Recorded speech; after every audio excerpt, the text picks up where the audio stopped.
Greetings and thank you for joining us for this 2022 State of the Church Address.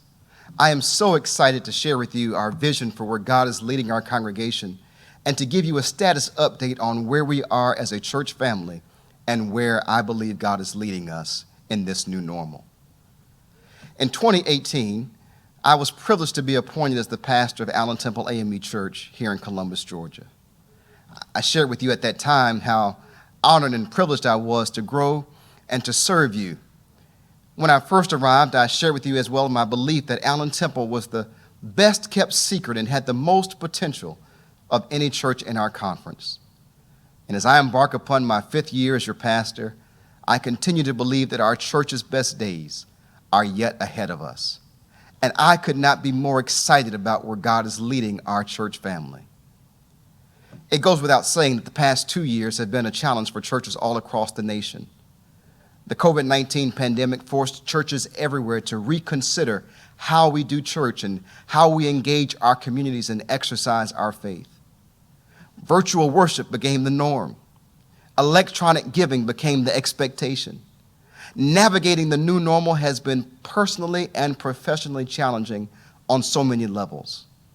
But while this shift in church culture caught many churches unprepared, Allen Temple was ready for this change, as we had been implementing several of these things even before the pandemic began.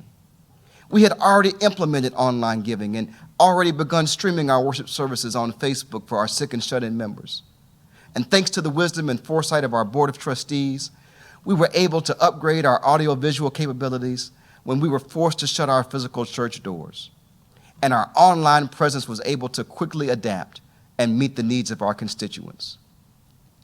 And as a result, throughout the pandemic, our church has continued to provide a professional quality online worship experience that engages persons all across the nation and even the world. How great is our God that even in the midst of a pandemic, He has allowed our church to reach as far as Florida and Maryland and Texas and even California. Persons regularly attend our services each and every week and consider Allen Temple to be their church home, even if they worship virtually. How great is our God?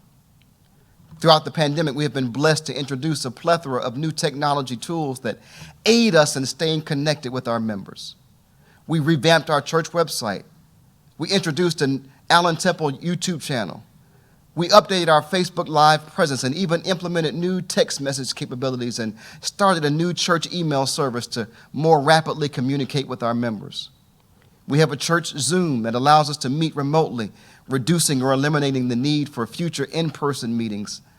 And of course, my favorite, the Allen Temple Church app, which is a central hub of information at your very fingertips on your cell phone. These things require more manpower, in some cases a nominal cost. And at the onset of this pandemic, I was concerned as to whether or not we would be able to maintain our current operations, yet alone these new needs. But I am proud to report to you that because of your sacrifice and faithfulness, we have been able to meet all of our financial obligations and these new expenses related to the staffing and operational needs from the pandemic. But not only have we seen sustained financial commitment from our members, we have also seen an increase in giving from several of our regular online worshipers, as well as several others who may tune in and are blessed by their experience and give as well. God has blessed us tremendously and has kept us in His favor, and we are eternally grateful for His loving kindness towards us. However, I must caution us not to become complacent or weary in our well-doing, for the needs of our church remain, and as we move into our future, those needs will require greater resolve and greater commitment and greater dedication. And while you have heard me say it time and again, I cannot thank you enough for all that you have done in support of our church. And I thank you in advance for all that you will continue to do in the days and weeks ahead. But while this pandemic has been a blessing to us in so many ways, I must admit that it has also presented its fair share of challenges. The shift to online worship and other forms of new technology has not always been easy. Adapting to a new normal has been an adjustment for all of us. And I'll be the first to acknowledge that I've made several mistakes as your pastor. There are many things that if I could do them over again, I would do them differently. However, in this season, we have blazed this unforged trail together. And I thank you for your patience, your prayers, and your understanding. But more than simply adjusting to a new normal, this pandemic has challenged us in other ways. While our congregation was blessed that we did not have a single member lost to COVID, to my knowledge, we did experience the passing of several members during COVID. These members were stalwarts in our congregation, and their loss continues to be felt to this day. Sister Anna Mims, Sister Mae Marshall, Sister Nellie Sumbry, Brother A.J. Hill, Sister Martha Washington, and Sister Patrice Witherspoon, all faithful and devoted members of our congregation, and they are all sorely missed. Due to COVID, we were not able to mourn their losses together as a church family as we would have liked. Graveside services and limited capacity chapel services did not allow us to honor and remember their legacy. Therefore, I've asked that on May 29th, Memorial Day weekend, during our 11 o'clock worship service, that we would host a Remembrance Sunday, complete with a full meal following service, where we could invite those families who are able to come to worship with us, and that we might remember the life and the legacies of our sisters and brothers in Christ, and bring proper closure for our church family. Yes, this pandemic has challenged us, but what does not challenge us cannot change us. And as we find ourselves getting back to a new normal, I am proud to report that the state of our church is strong and vibrant and headed towards a bright and exciting future. I am excited. I am excited to get back to work, to get back to being together in love and fellowship and worship. It has been such a blessing to see people as they become comfortable returning to in-person worship. I was excited to see this past Sunday so many of you who are back in the house of God for our Easter services. And I'm looking forward to welcoming so many others of you as you are ready. As you have seen on our church calendar, we are getting back into the groove of things. For 2 years, we have suspended most activities and functions. The stewards and trustees have had a nice break from meetings and duties. But now we are getting back into the swing of things. We'll be resuming organizational activities and annual days. Our Sunday school, under the leadership of Brother Norris Smith, will be back in place in the next month. Our traditional activities that have been dormant over the past 2 years will soon be back in full force, and our church will be bustling with activity once again. And while we will continue to monitor public health conditions, after 2 long years of being at home, I believe that the time is right for us to get back to the fun and the fellowship of church life. And we welcome you as you are comfortable to return at your leisure. But beloved, while I'm excited to get back to doing things that we may have done in the past, one thing that this pandemic has taught us is that the way forward will be different than the ways of yesterday. That what got us here won't necessarily get us there. That for any organization to survive and thrive in the future, it will require a willingness to embrace new things, to take bold chances, to champion change and all that comes with it. To borrow a phrase from Brother Larry Wesley, if we're going to have a chance to score, we have to be willing to take our foot off first base. And I realize that change is scary, that change can be uncomfortable. But as your pastor, when I surveyed the current state of our church and our future, one thing is clear, that change is necessary. And as I survey our church and the future that I believe God is calling us towards, I believe that we cannot rest on our laurels. For while the state of our church is healthy and strong, the critical concern in the coming years is creating an atmosphere that will foster strong and sustainable church growth.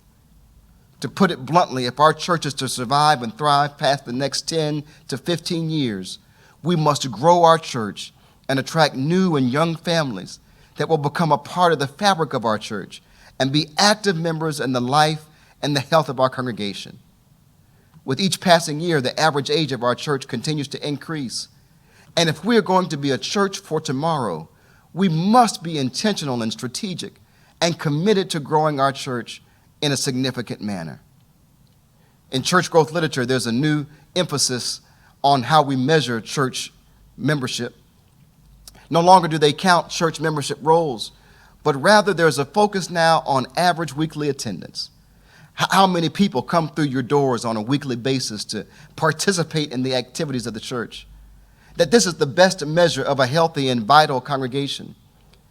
Now, granted, the way that this new normal has shifted things, that many people do engage with the church online, but for the purposes of where I believe that God is calling us to grow, I believe that we must break the 200 in-person worshiper barrier for weekly attendance if we are going to become the church that God has called us to be. This common barrier in church growth is not an arbitrary number, but rather a first benchmark on the road to sustained growth and life and vitality. As a church, to break this barrier of 200 persons is no easy task, but it's a barrier that will allow our church to have a greater impact on our community and to be a blessing to others in our local community by sharing with them the wonderful experience of Allen Temple A.M.E. Church.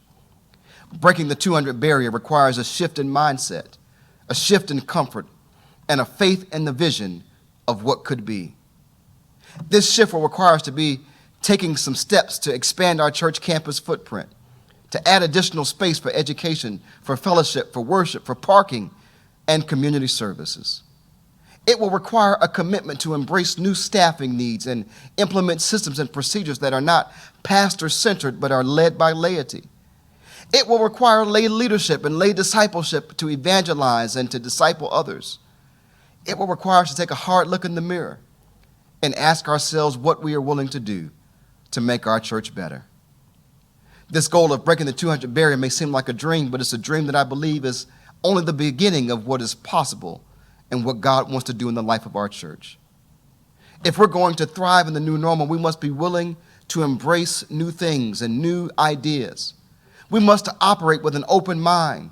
We must be willing to consider and reconsider things that we believe and things that we think we know, things that have guided us in the past, and to allow ourselves to be guided by the Spirit. In the coming weeks, as we organize our church and appoint stewards and elect trustees, we will begin a focused and intentional process of implementing a plan to grow our church physically, spiritually, and numerically. Our stewards and trustees will be tasked with more projects to help us create the atmosphere that will foster more growth. There will be learning and educational opportunities for members to learn how to share their faith with others and to invite others to their church home called Allen Temple. You will see new advancements and implements to help us attract new families, and that will make Allen Temple a beacon of hope in this community. And it's my goal that we will break this 200 barrier within the next 2 years or sooner as we continue to build a church that is pleasing to God. And I am crazy enough to believe that it is not only possible, but that this will happen for us. For those persons who lead ministries or organizations, I would challenge you to think of new ways to do old things, to think outside the box, to try something different that has not been done before. Instead of pulling out old templates, challenge yourself and your membership to think of new ways to engage, exciting and fun ways to connect with new people, both inside and outside of the church. You and your organizations are critical to the growth and success of our church family.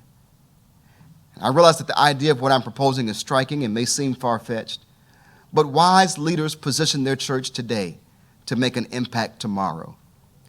It can be discouraging to see your church plateau or even worse, decline. But the reality is that that's what many churches are facing today.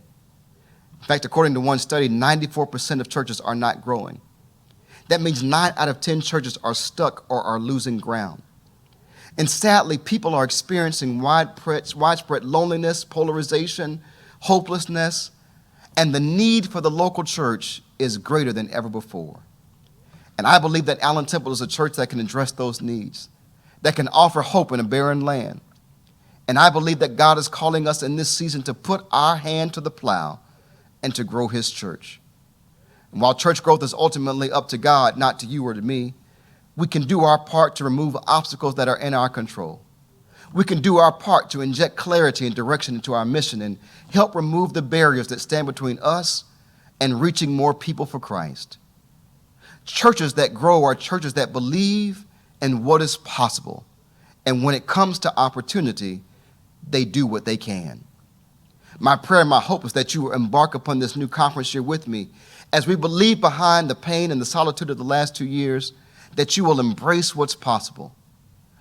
This vision that I've described may seem like a dream, but I invite you to come and dream with me.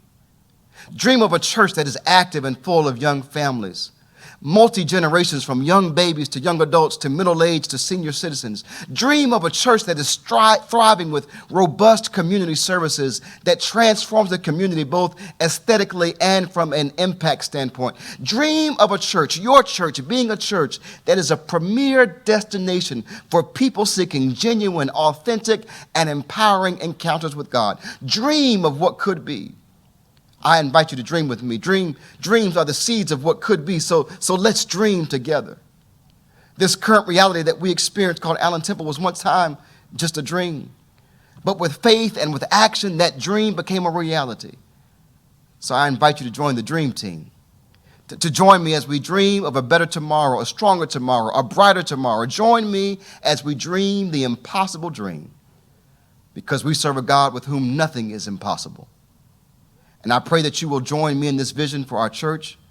I hope that you will pray for me, for our church family. Pray that God will provide us and guide us with the things that we need to be obedient to his will. I pray that when you speak of this vision, that you will speak with excitement and positivity and with a spirit of possibility. I thank you in advance for your support. And as we press forward in this vision, more information will be forthcoming. But until then, I hope that you'll be blessed and know that God is with you, God is with us, and the possibilities are endless. Let's dream a new dream of what can be at Allen Temple A.M.E. Church. I am excited about what the future holds. I am excited about breaking the 200 barrier. I am excited about filling up this sanctuary. I am excited about changing our community. I am excited about expanding our footprint. I am excited about making an impact, and I hope that you will get excited with me. I hope that we will together be able to walk into a new destiny, into a new normal, where we will look back and say, look what the Lord has done. This is not about me. This is not about you. This is about glorifying God and expanding his kingdom at this place we call Allen Temple. It is my privilege, it is my honor to serve you as your pastor. I am excited every day to be able to come and to serve you in this capacity. And I am looking forward to what God has in store as we embark upon the future. The state of our church is strong. We're in a good place. But if we're going to get where God has us to go, we must be focused on becoming what God has us to be. We must grow our church. We must share our faith. We must share this wonderful experience of Allen Temple A.M.E. Church. And when we do that, when we put our hand to the plow, when we trust God, when we have faith, and when we walk in faith, I believe and I know that God will blow our minds. The best is yet to come. Let's dream together.